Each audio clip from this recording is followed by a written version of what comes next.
Hello everyone, I wanted to record this short video to address any concerns you might be having about the annotated bibliography assignment. First off, a reminder that it is now due on Monday rather than Sunday. I did put that in the previous Week 8 overview.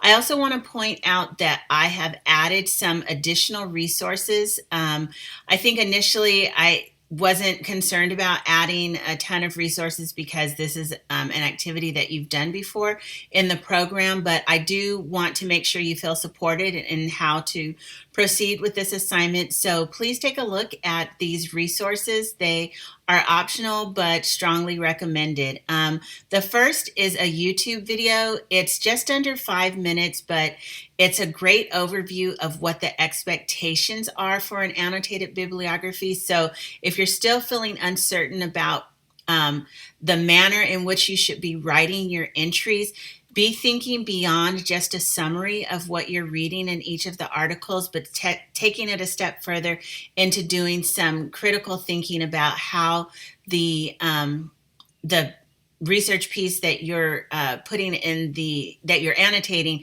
is applicable to your topic, and so the relevancy to your topic, and also how it connects to other research that you're considering for your chapter 2 literature review.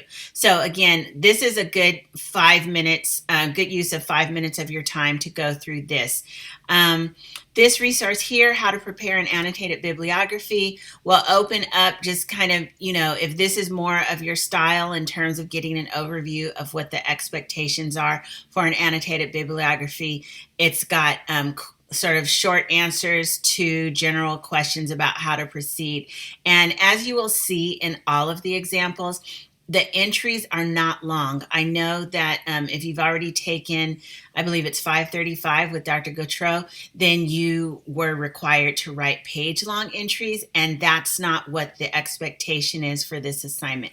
So you're going to be looking at writing shorter. It doesn't always fall into one paragraph. You may need to put your annotation into 2 paragraphs, but this is just an overview here of how to do that. Then here is an e-learning tutorial on making an annotated bibliography. It will walk you through a number of steps about how to begin, so that's a good resource. This is a worked example, and this might be something that's definitely worth downloading. So it's linked as a PDF.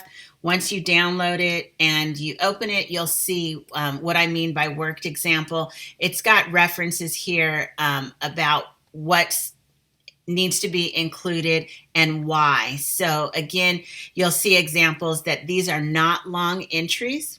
Okay, so this is just one kind of worked example. Then there's also this link to the resource that was already in the Chapter 2 assignment folder, and this goes out to the online writing lab, OWL Purdue, and you'll want to scroll down and make sure you're looking at the sample in the APA format. So quick tips, make sure that your entries are listed alphabetically. Make sure that you do the indentation in the same way that you would write your reference page for your chapter 2, for any paper that you're writing. And again, stay focused on moving past a summary only, but also that critical analysis piece and the relevancy to your topic. Despite what you might be thinking right about now, annotated bibliographies are not a medieval torture mechanism.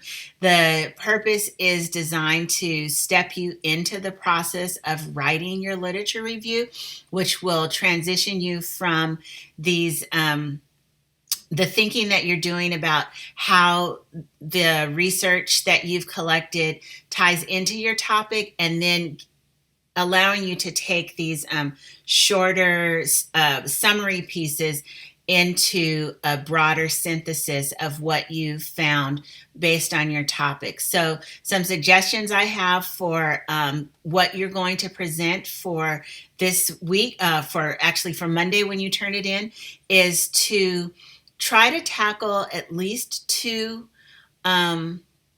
articles per research topic, right? So that'll get you about 8. I think you need 10 entries. But go for 2 to 3.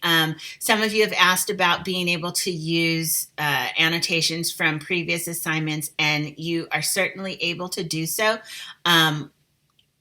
It's fine to do that because you've already kind of got a leg up there, but I think that in some cases, depending on how quickly you're able to find resources, read through them, write them up, you might just be borrowing from time that you'll need later on when you're working on chapter 2. So no penalty for using anything that you've used before, but think about how you work best and make that decision for yourself about whether you try to get a little bit ahead on that part of adding new resources to your bibliography versus saving some time now and reusing some things that you've already submitted before. So either one is fine. And hopefully this is helpful for you. As always, reach out if you have questions about this assignment. Thanks.